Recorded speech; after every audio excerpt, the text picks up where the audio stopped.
Bienvenue dans Chronique Résiliente, le podcast qui retrace mon vécu avec le cancer du sang. À l'aube de mes 25 ans, je dois affronter une épreuve immense, celle d'affronter la maladie. Cette épreuve a été intense, j'y ai perdu mon innocence, mais elle m'a fait découvrir ô combien j'étais résiliente. À travers ce podcast, je te propose de retracer mon vécu avec la maladie, mon cheminement en lien avec cette épreuve, mais également l'éveil spirituel qui a cheminé en moi lors de mon parcours de soins et par la suite. J'ai également à cœur d'amener un espace de partage et d'échange. Je te souhaite une belle écoute.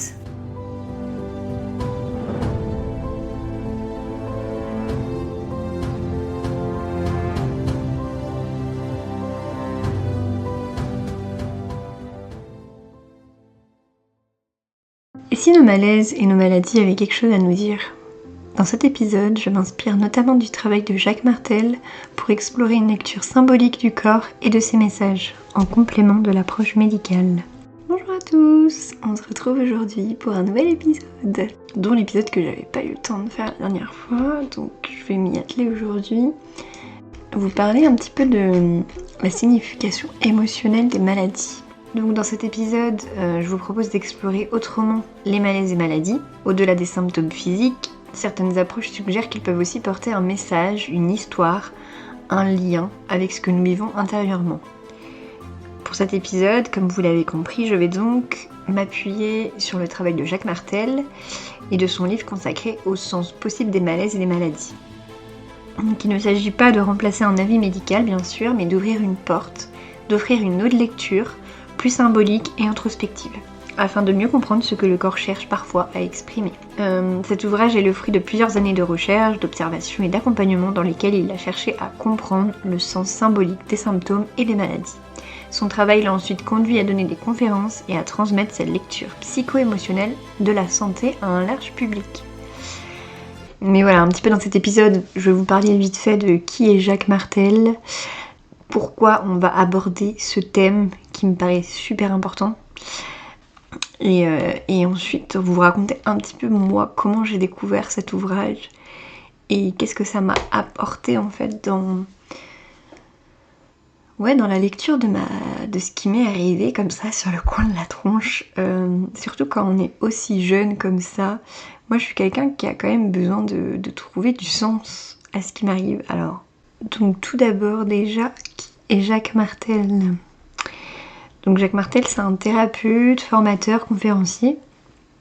Et en 1978, il commence à amorcer un travail de recherche vis-à-vis des observations cliniques qu'il fait en consultation avec les personnes qui viennent le voir. De manière intuitive, il va commencer à faire le lien entre les émotions, les pensées et la maladie. En 1988, il va découvrir l'approche métaphysique des malaises et des maladies. Et en 90, il commence à rédiger le fameux dictionnaire des malaises et maladies, que vous pouvez retrouver partout en librairie. Ils ont refait une édition, moi j'ai acheté la nouvelle édition, c'était en 2024. Et ouais, c'est un sacré, c'est la taille d'un dictionnaire. Voilà, il insiste bien sur le fait que cette approche est en complémentarité, qu'elle soit médicale ou en lien avec les médecines alternatives. Donc pour revenir à mon histoire avec ce livre... Mais ouais, j'avais besoin de comprendre pourquoi ça m'arrivait, parce que physiquement, en fait, quand j'ai regardé, il n'y avait rien qui... Même ils n'avaient pas d'explication au niveau physique pourquoi un lymphome aussi jeune et pourquoi ça touche autant de jeunes en fait. Ils avaient parlé d'une histoire d'amiante, mais voilà, moi j'étais pas du tout... peut-être, mais c'était même pas encore trop... il n'y avait pas énormément de recherche là-dessus. Mais en gros, les gens qui auraient respiré de l'amiante, des choses, auraient peut-être été un peu plus sujettes à. Mais moi, je pense surtout qu'on a tous des génétiques différents. Et en fonction aussi de comment on fonctionne avec nos émotions, ce qu'on garde, ce qu'on refoule, et ben certaines personnes ont plus de chances de contracter des maladies, pour moi en tout cas, que d'autres. Après ça, c'est un peu la roulette russe, mais pour moi, il y a une vraie,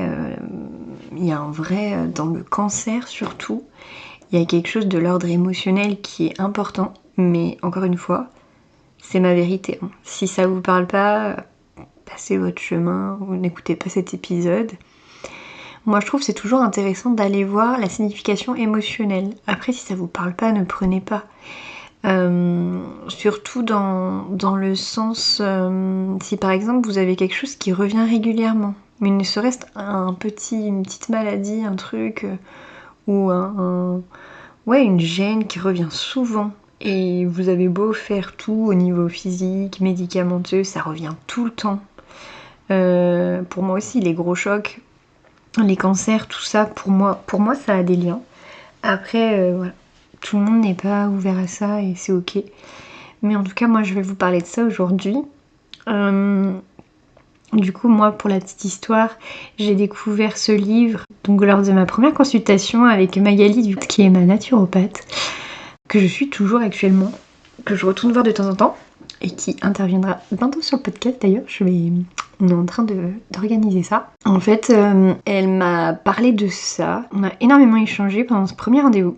C'est vrai que du coup, mais voilà, mais ça j'en parlerai dans l'épisode de la naturopathie. Elle m'a complètement changé la vision que je pouvais avoir de la naturopathie.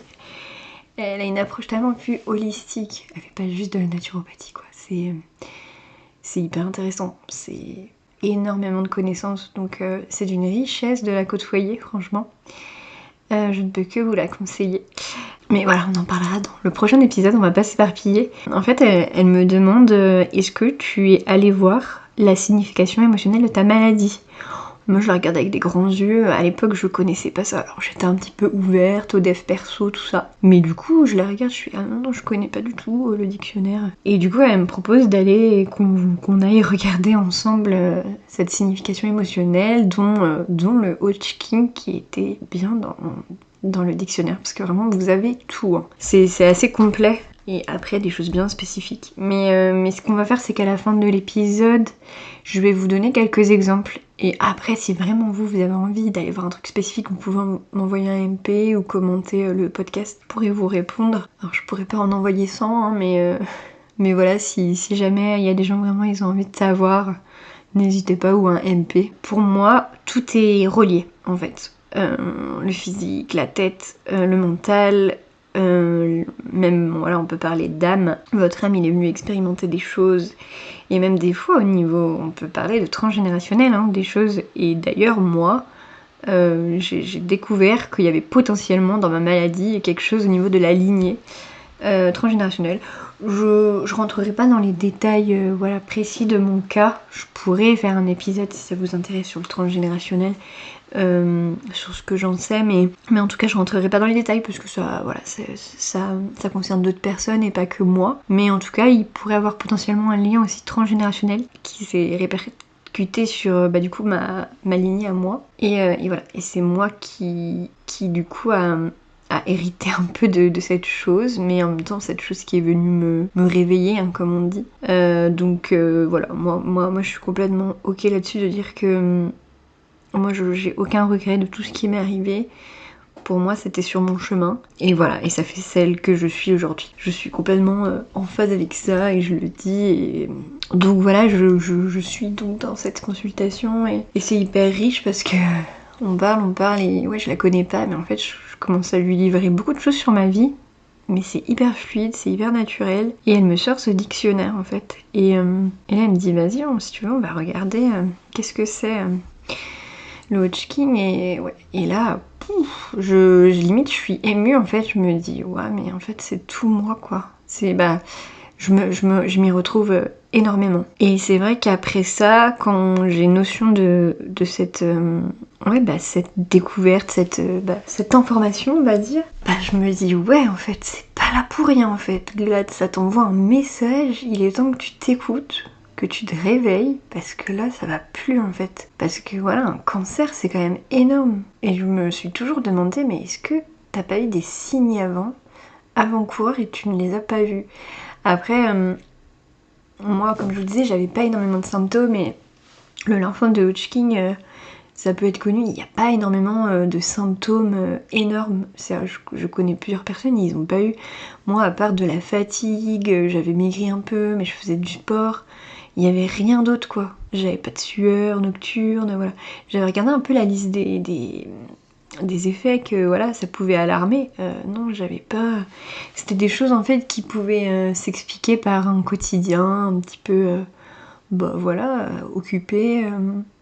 Voilà, j'avais un quotidien que je mettais ça sur le truc de ma vie, de mon quotidien. Et jamais je serais allée me dire, bah t'as un cancer, meuf, quoi. Donc ouais, je disais aussi qu'il est hyper intéressant d'aller voir la signification émotionnelle quand une grosse maladie débarque dans votre vie.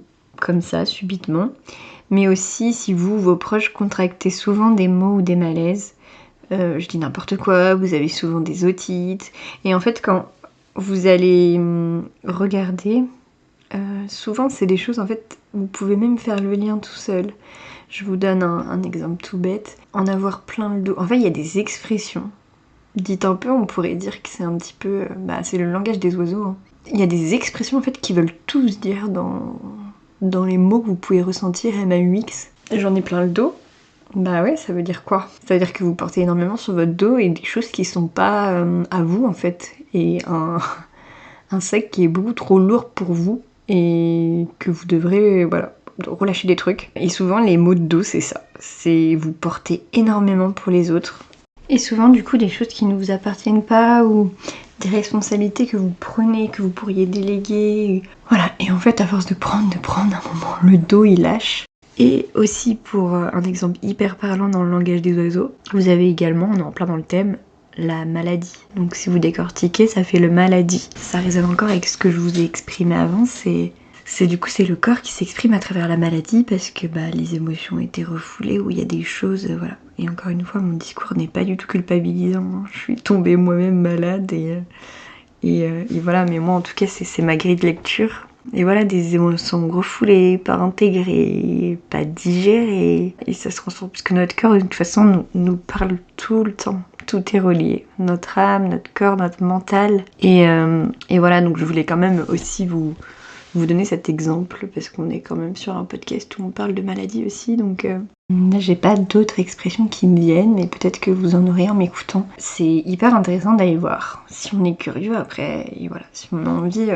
de s'ouvrir un peu à cette lecture sur les maladies. Je vais un petit peu évoquer du coup certaines choses, dont le cancer en premier lieu et le Hodgkin. Et ensuite, j'ai sélectionné un peu des mots un petit peu qui peuvent revenir dans le quotidien, tout ça. Mais s'il y a d'autres choses, n'hésitez pas. Donc vous prenez bien sûr si ça vous parle. Moi j'expose cela dans l'idée d'avoir un éclairage supplémentaire et non pour vous faire culpabiliser la personne qui contracte telle ou telle maladie. Hein. Je suis pas du tout là-dedans. Et on a tous cette je pense, question qui nous vient quand on tombe malade, c'est pourquoi moi? Et non, je vous dirai jamais que vous êtes responsable de ce qui vous arrive. C'est juste que je pense que des fois le corps réagit, nous envoie des messages aussi pour prendre forcément plus soin de nous et voilà, pour moi, les épreuves qui arrivent sur les chemins, c'est des épreuves qu'on est capable. Si c'est sur votre chemin, c'est que vous êtes capable de la surmonter pour moi. Après, c'est encore ma croyance. Donc vous avez fait comme vous avez pu, donc voilà, pas de culpabilisation. Vous avez fait comme vous avez pu avec ce que vous avez eu au moment T. Et ça c'est complètement humain. Donc voilà, moi mon éclairage c'est vraiment pas pour dire ah là là t'as pas pris soin de toi, c'est bon t'as contracté telle ou telle maladie. Surtout que des fois il y a d'autres, voilà, moi je vais vraiment parler de l'émotionnel. Mais voilà, il y a le physique qui rentre en jeu, il peut y avoir plein de choses. L'hygiène de vie. Mais je trouve que c'est important et j'espère que ça va se démocratiser je pense qu'on a déjà fait un pas dans plusieurs années, que oui, que tout est relié en fait et que plusieurs approches peuvent aussi être complémentaires et que voilà, la médecine traditionnelle va un peu s'ouvrir aussi à ce que peut proposer la médecine complémentaire et voilà, et en fait ça sera encore plus riche je trouve pour accompagner les patients. En tout cas, c'est mon avis. Donc je vais vous parler, alors déjà le cancer. Donc le cancer, il est lié principalement à des émotions refoulées, du ressentiment profond, souvent de longue date, à quelque chose ou une situation qui me perturbe encore aujourd'hui, et face à laquelle je n'ai jamais osé exprimer mes sentiments profonds. J'en ai ras-le-bol et cela explose. Un événement traumatisant est arrivé comme un tremblement de terre et mon équilibre s'est effondré. Donc ça montre vraiment le cancer, c'est ce truc de chaos. Alors des fois certains peuvent dire, moi j'en ai eu plusieurs des chocs émotionnels, que voilà, il y a eu un truc qui s'est passé quelques mois avant, des trucs, voilà. Moi après il y a des choses très personnelles, je vais pas parler C'est pas le but du podcast de vous raconter vraiment ma vie intime qui implique en plus éventuellement d'autres personnes. Voilà, c'est pas le lieu, moi c'est pas du tout pour ça que je fais le podcast. Mais en tout cas, pour vous dire que moi ça m'a parlé. Je peux vous dire que juste, voilà, moi j'étais quelqu'un qui refoulait beaucoup, surtout enfant. C'est pour ça que je vous dis que maintenant je suis assez intense et en fait j'accueille vraiment tout ce qui vient parce que je sais que c'est tellement important.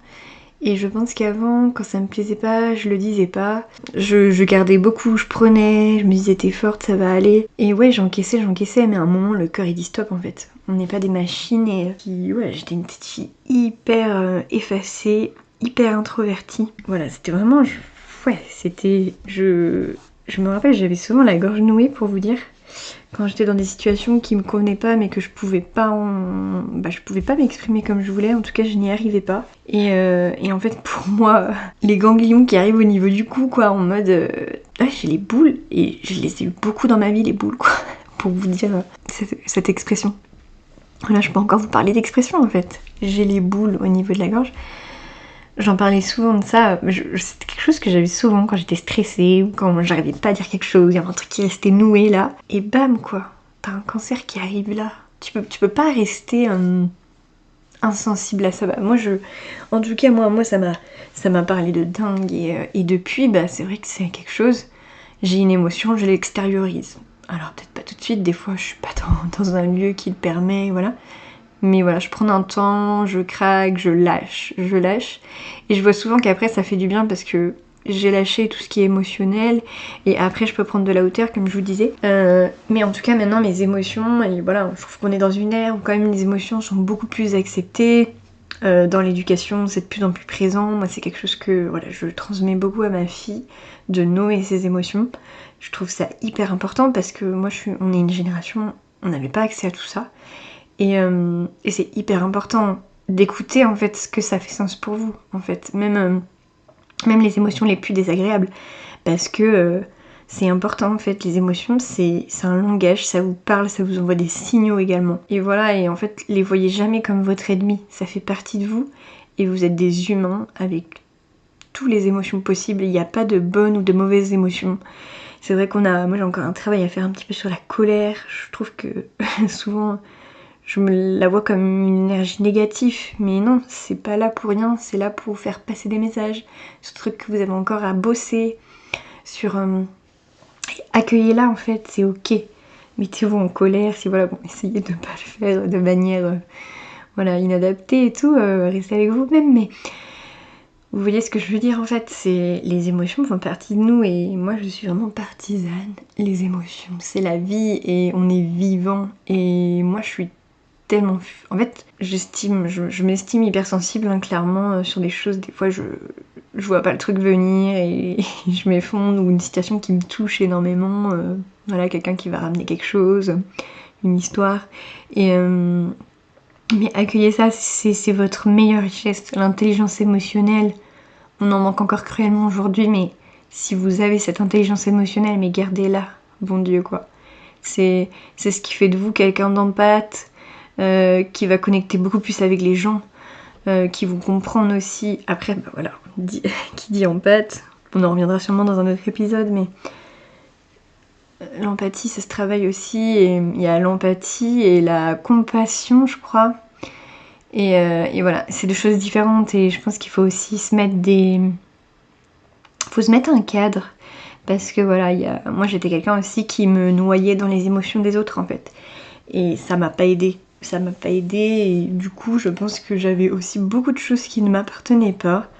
Je me prenais pour responsable des choses qui n'étaient pas... C'était pas à moi de les gérer. Et voilà, et je me suis mis à mal clairement.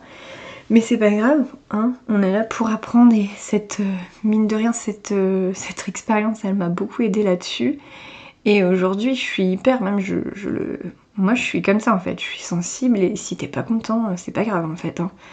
Si ma sensibilité te dérange, c'est que t'as sûr il y a quelque chose, t'as un truc à travailler avec les émotions pour moi. Et qui dit émotion, en fait, je pense qu'on est encore dans une société qui dit trop d'émotions, dit trop sensible, du coup voilà, il y a le mot faiblesse qui arrive, c'est comme être gentil, c'est faible, ça dépend comment t'as ta gentillesse, tu la mets. Alors oui, si t'es gentil, t'as pas de limite, tu poses pas de cadre, oui, il y a des gens qui vont en profiter. Mais la gentillesse, c'est une profonde richesse, et gardez-la si vous avez ça en vous. Parce que franchement, la méchanceté, voilà, c'est des vibes hyper basses, quoi, en fait. Vibrez haut si vous pouvez, dans des énergies qui vous font du bien, en fait. Après, j'aime pas trop dire gentillesse, méchant, vous verrez, je suis pas quelqu'un qui aime trop mettre les gens dans des cases. Je pense qu'on peut tous être gentils et méchants à la fois. Des fois, on n'est pas sympa, et voilà, c'est comme ça. Parce que voilà, il y a un truc qui nous... fallait qu'on le dise, et on peut pas être toujours. Mais je pense qu'il faut qu'on déconstruise tous ces trucs de gentillesse, empathe et tout.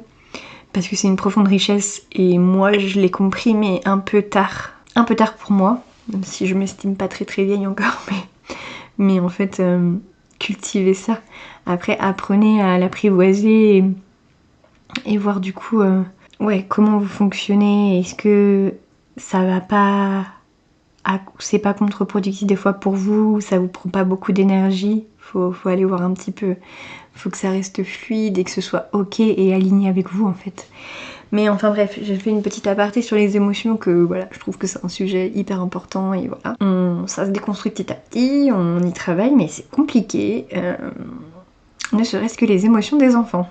Je trouve, on a un gros travail à avancer là-dessus. Voilà.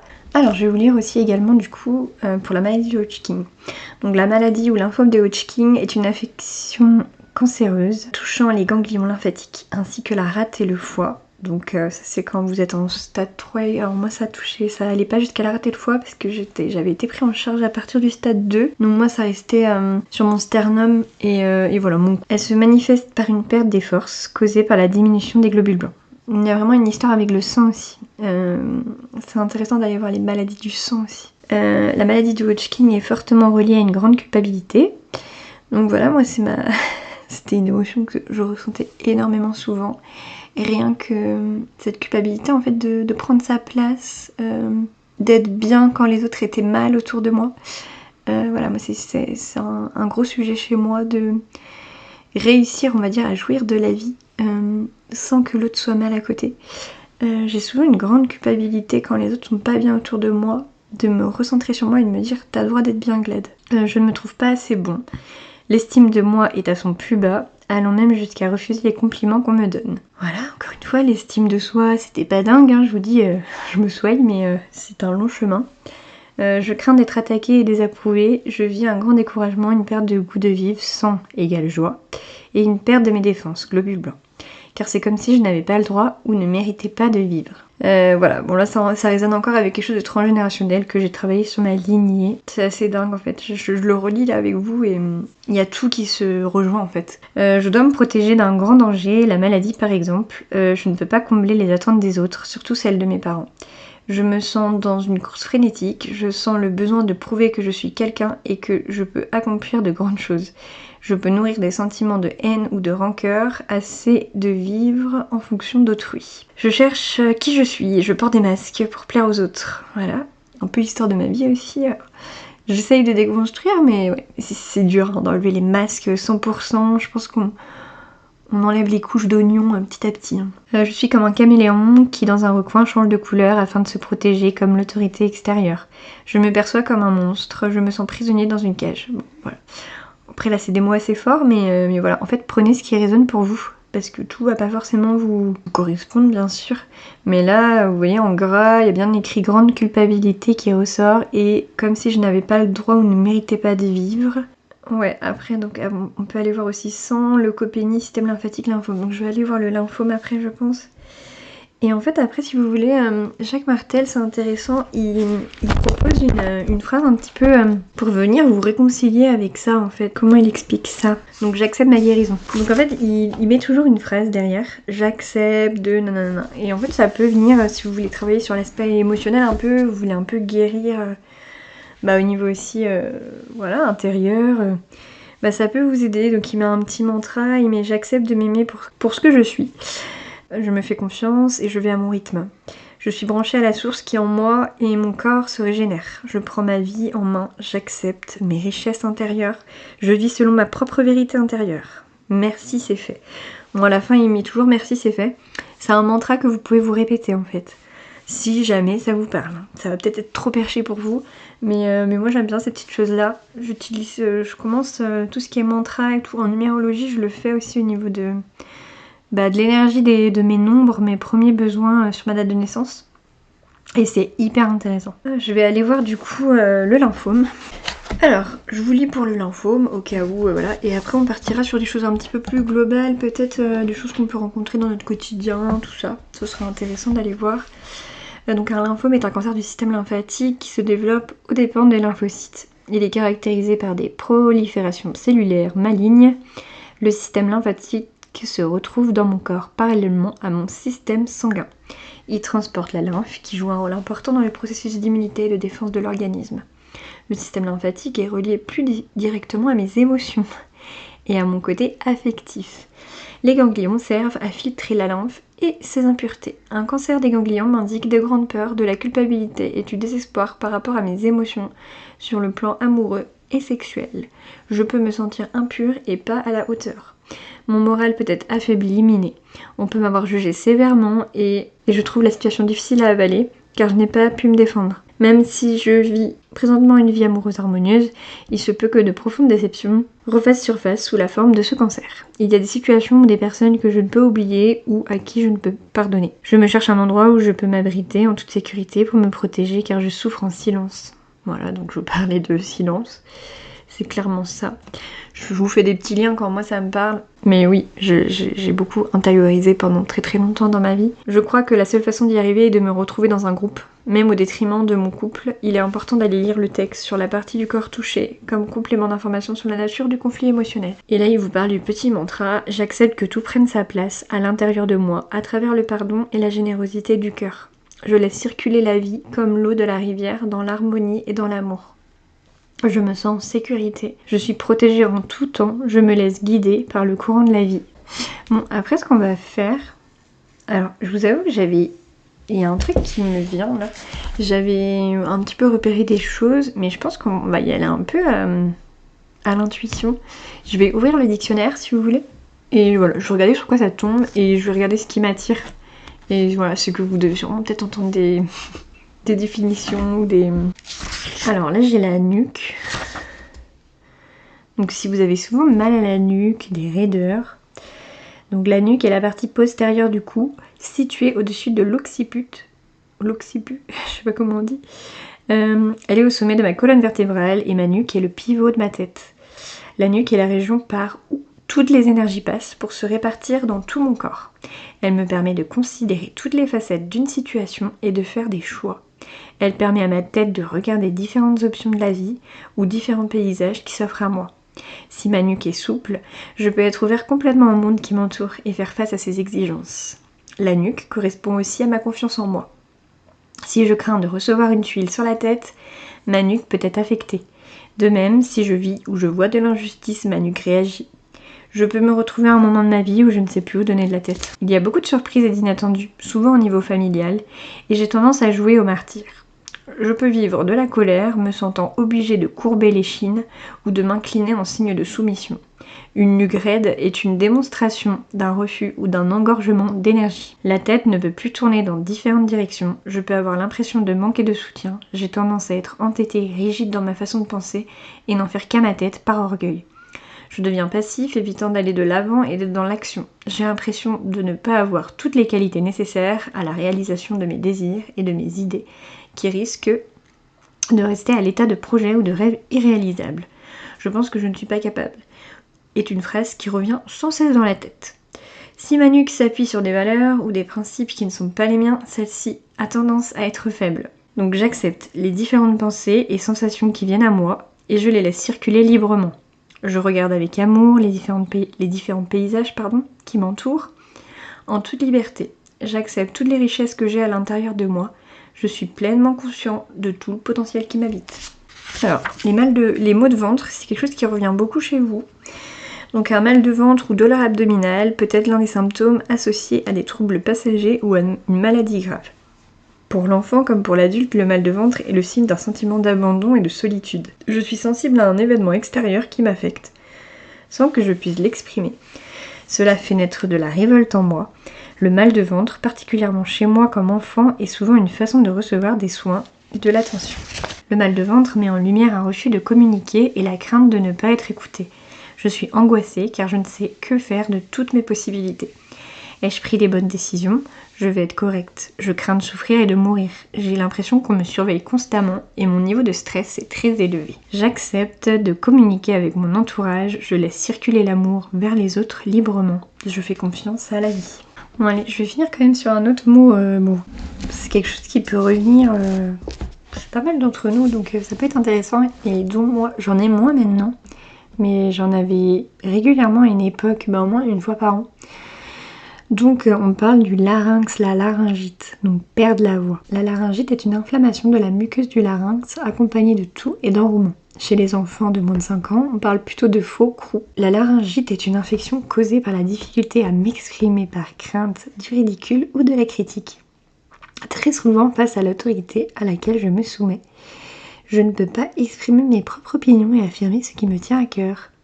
Cela peut être relié au fait de vivre du rejet, si je m'affirme, d'être incompris d'eux. Perdre la voix peut devenir un moyen de fuir une situation où j'aurais eu à m'exprimer. Je refoule de la révolte et je me sens étouffée. Il y a un trop plein d'émotions qui est resté coincé. Ce peut être à la suite de l'annonce d'une grande nouvelle qui m'a étonnée et laissé bouche bée. Je sens une grande instabilité autour de moi. Je me retiens de parler au lieu de m'exprimer par honte, par crainte ou par culpabilité. Ces sentiments que je cache par le silence causent un blocage d'énergie qui se traduit par une laryngite. Une grande résistance peut alors se manifester lorsque les émotions tentent plus tard de s'exprimer. Le larynx est enflammé et il y existe un haut niveau d'énergie émotionnelle relié à la voix et à l'expression de soi. Ma créativité tente de trouver sa propre affirmation, elle veut être libre de parler et vocaliser habilement ses émotions. Mon impuissance à m'exprimer se transforme très rapidement en colère face à moi-même. Je me rends vite compte que la frustration et le ressentiment sont grands, car je ne peux pas faire entendre mon opinion ou m'affirmer, et je ne peux donc pas oser user d'autorité dans les situations où cela est nécessaire. Je pique des colères car cela en est trop, mais je le regrette ensuite. Ayant les regrets, des remords, de la culpabilité, du fait d'avoir prononcé certaines paroles, je m'attire une laryngite. De cette façon, j'ai maintenant une bonne raison pour ne pas parler. Donc là, il vous dit, j'accepte de dire les choses, d'exprimer mes sentiments, ce qui permet à mon énergie de circuler librement. Je communique aussi mes sentiments en les écrivant, même si je garde ces écrits pour moi. Cela permet une meilleure communication avec moi-même et clarifie ce que j'ai exprimé verbalement. Alors là, je trouve intéressant le syndrome des jambes sans repos. Le syndrome des jambes sans repos ou maladie de Willis-Ekbom, excusez-moi pour la prononciation, je suis pas très fortiche en anglais, ou impatience dans les jambes est un trouble neurologique qui cause un besoin irrépressible de bouger les jambes. Ce besoin naît d'un inconfort dans les membres inférieurs, fourmillements, picotements et sensations de brûlure dont l'intensité varie d'une personne à l'autre. Le soir et surtout la nuit, ce sont des terrains propices à la manifestation de ces symptômes. Le syndrome des jambes sans repos met en lumière la grande impatience que je vis intérieurement face aux personnes ou aux événements de ma vie. J'ai des fourmis dans les jambes et mon besoin de tout contrôler crée une surcharge électrique dans mes jambes qui irradie dans tout mon corps. L'inconfort physique commence lorsque je m'arrête, que je suis inactif ou que je dois patienter avant de mettre quelque chose de l'avant, qui est important pour moi. Ce syndrome me permet donc de fuir le sommeil et le repos. C'est comme si je devais occuper mon esprit constamment afin d'éviter d'écouter les émotions qui m'habitent. J'ai l'impression d'être livrée à moi-même dans la vie. Je prends tout en charge afin d'éviter les surprises. Je fuis la colère qui me consume de l'intérieur. Je peux avoir l'impression d'avoir à me tenir prêt face à un danger que je dois éviter ou un objectif à atteindre et qui est pour moi capital. J'ai envie de prendre mes jambes à mon cou et de déguerpir avant de m'éloigner de ce qui me dérange. Donc j'accepte de suivre le courant de la vie. Je ralentis la cadence et me syntonise au rythme de la nature et des animaux. Ah tiens, somnambulisme, ça peut être intéressant si vous en avez fait enfant. Alors, moi je sais que j'en ai fait. Et après peut-être qu'on va en faire un autre et après on arrêtera parce que ça va faire beaucoup. Le somnambulisme est une série de mouvements ou d'actes automatiques et inconscients qui se produisent pendant le sommeil et donc aucun souvenir ne reste au réveil. Lorsque je suis somnambule, je déambule, ici et là, en étant endormie, sans que j'en sois conscient, un peu comme un automate. Lorsque je suis somnambule, je vis une grande tension intérieure, souvent inconsciente. Je peux chercher à fuir une situation qui me préoccupe trop et qui est source d'angoisse. Je m'exprime de cette façon pour laisser échapper cette tension. J'expérimente souvent le fait d'être même en dehors de mon corps. Lorsque cet événement se produit, mon corps astral dirige mon corps physique, à partir de cette position hors du corps. C'est pourquoi, comme somnambule, je peux marcher les yeux fermés et voir quand même les obstacles, car je les vois avec la vision de mon corps astral. Si je suis somnambule, je pense beaucoup trop et je vis de grandes dualités. Je me sens écrasée par les « il faut ». C'est comme si je vivais dans une prison d'où je voudrais m'évader la nuit venue. Je me sens une charge pour ma famille ou la société. Les soins dont j'ai besoin me pèsent lourd. Je ne veux pas qu'on me trouve. Je vis dans ma bulle, loin des autres. Je me fais peu confiance et il est difficile pour moi d'avancer dans la vie. J'avance donc dans le noir car je doute de ma voix intérieure. J'ai un immense désir de tout contrôler. Je peux avoir en mémoire inconsciente un événement traumatisant qui s'est passé pendant la nuit. J'accepte de communiquer ce que je vis avec mon conjoint, mes parents ou mon ami. Le calme intérieur m'habite. Je vis d'une façon spontanée. Je manifeste ma créativité. J'avance dans la vie avec confiance. Ouais, bah c'est drôle hein, parce que franchement, j'en fais plus du somnambulisme mais il y a des choses qui résonnent. Voilà, je rentrerai pas dans les détails parce que, encore une fois, c'est assez personnel, mais ouais, il y a des trucs qui résonnent. Je vais finir par quelque chose qu'on peut tous avoir. Je trouve que ça parle au plus grand nombre, c'est ça qui est intéressant. Et je pense que je finirai là-dessus. La migraine. Je pense qu'on a tous connu des migraines, mais si vous en faites régulièrement et que... pour moi, il y a quelque chose à aller voir. Soit vous... Alors, je sais que la migraine, ça peut venir aussi quand... Moi, ça m'arrive souvent quand je m'hydrate pas bien la journée. Mais des fois, il y a des choses au niveau émotionnel aussi qui sont à aller voir. Donc c'est un petit peu long, je vais vous le lire et après on s'arrêtera là. Vous me direz si ça vous parle et si ça vous a donné envie d'aller voir d'autres significations émotionnelles, des choses que vous pouvez rencontrer, n'hésitez pas à me contacter. Et voilà, après bon, c'était une première introduction. Moi je suis pas du tout spécialiste hein, je voulais juste vous partager un petit peu cette lecture un petit peu émotionnelle qu'on peut aller voir à chaque chose. Il y a plein de choses, vous pouvez même aller voir sur internet, il y a des blogs et tout qui notent les significations émotionnelles de chaque maladie, mais je trouve ça hyper intéressant. Sans bien sûr s'enfermer dedans, mais ça peut donner une autre lecture, une autre grille de lecture et des fois nous apporter des réponses quand on comprend pas pourquoi il n'y a aucun traitement qui marche. Il y a peut-être quelque chose plus du coup de l'ordre émotionnel à aller voir. Donc c'est hyper intéressant. Alors, la migraine. La migraine est un type de mal de tête chronique, fréquent et invalidant. Elle se caractérise par une douleur intense qui affecte habituellement un seul côté de la tête. Elle survient sous forme de crise et peut s'accompagner de nausées et d'intolérance à la lumière ou au bruit. Lorsque j'ai la migraine, ma force vitale est réduite. J'ai tendance à me retirer dans mon coin au lieu de participer pleinement à la vie. Elle est souvent associée à des troubles de vision et de digestion. Je ne veux plus voir et digérer ce qui se passe dans ma vie. Ce sont mes angoisses et ma frustration face à une situation où je suis incapable de prendre une décision. Je peux avoir le sentiment que quelque chose doit être fait, réalisé, qui m'est demandé ou imposé. La migraine apparaît souvent après avoir vécu une contrariété. Un changement dans mon rythme de vie qui implique une difficulté à m'adapter peut aussi générer une migraine. Comme la migraine du week-end. Elle expose ma résistance reliée à mon incapacité à accomplir ce qui m'est demandé. La tension constante qui se crée à la suite de mon désir de tout gérer, organiser ou prévoir fait surchauffer ma tête et elle explose. Elle me fait mal juste à l'idée du but à atteindre qui me semble parfois inaccessible ou trop demandant. Ma tête ressemble à une cocotte minute, la tension permanente ou la pression est tellement forte que je ne sais pas toujours quelle solution ou quelle attitude adopter. La pression peut venir de mon désir d'être hyper responsable et performant, surtout au travail. Je suis passionnée par un sujet et j'ai de la difficulté à m'arrêter. Il y a un conflit entre mes pensées, mon intellect qui est saturé, surchargé, et mes besoins et mes désirs personnels. Est-ce que je me sens à la hauteur ou ai-je l'impression d'être incompétent, surtout sur le plan intellectuel? Pourquoi m'en vouloir ou vivre autant de haine? Haine. Est-ce que l'on me demande l'impossible? Pourquoi est-ce que je me mets de la pression pour atteindre mes buts? Et suis-je si perfectionniste? Je veux peut-être éviter la critique ou gagner le droit d'être aimé et faire plaisir à maman ou papa. La migraine peut camoufler un grand stress de vie inconscient. Ce peut être moi qui veux me dépasser pour atteindre mon idéal. Je me sens sous surveillance constante quand ce ne sont pas les autres. C'est moi qui surveille tout, qui veut tout contrôler dans ma vie et faire les choses à ma façon. On se paye ma tête et j'en perds la tête. Je me compare constamment aux autres, en retournant constamment mes soucis dans ma tête. J'en viens à oublier que j'existe, que j'ai des émotions qui demandent à s'exprimer. Il y a une situation de ma vie face à laquelle je vis un inconfort car je n'arrive pas à comprendre tout ce qui se passe. C'est comme s'il manquait une pièce du puzzle, que je cherche désespérément par exemple. Est-ce que mon père est réellement mon père ou pourquoi suis-je née dans cette famille ? Si je ne veux pas me confronter à la réalité, si la lumière ne peut pas être faite sur une situation n'ayant pas de solution ou de réponse à mes questions, je ne peux pas tolérer la lumière ou le bruit pendant l'épisode de migraine. J'ai tendance à nier la réalité et cela augmente grandement mon niveau de stress. Je prends conscience du fait d'être en train de fuir, ce qui me dérange. Je sens de l'incompréhension et un manque d'amour.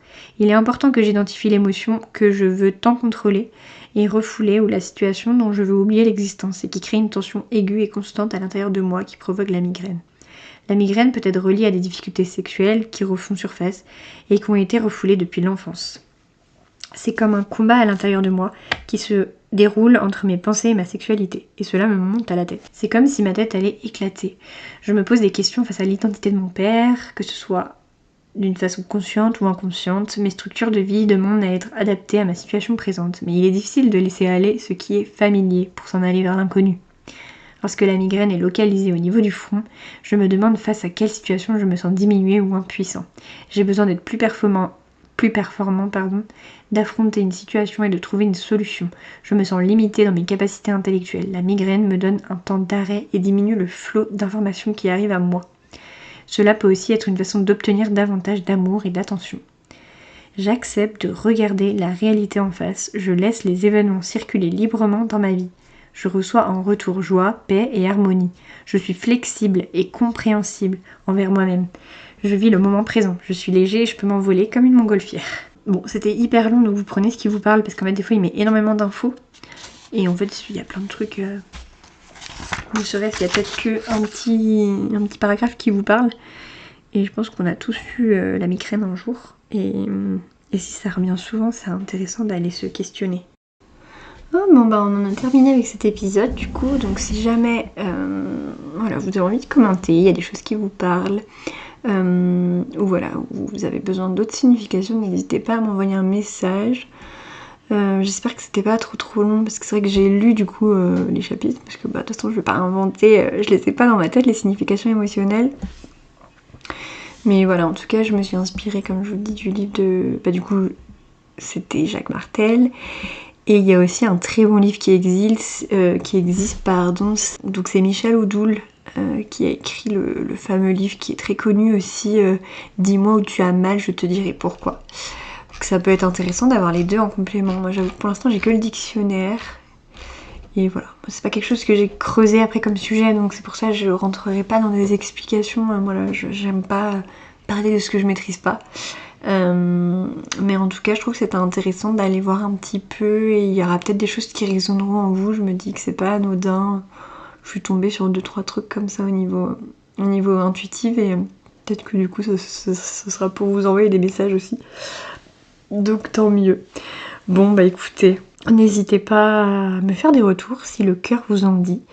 En attendant, prenez soin de vous, je vous fais des gros bisous et on se retrouve dans 15 jours. Bisous. Merci du fond du cœur pour ton écoute. Tu peux retrouver le podcast Chronique Résiliente sur toutes les plateformes d'écoute, comme Spotify, Deezer ou Apple Podcast, ainsi que sur sa page Instagram Chronique Résiliente. Si le cœur t'en dit, tu peux soutenir le podcast en allant le noter sur la plateforme de ton choix. Cela soutiendra mon travail et permettra au podcast d'évoluer dans le temps. Merci du fond du cœur.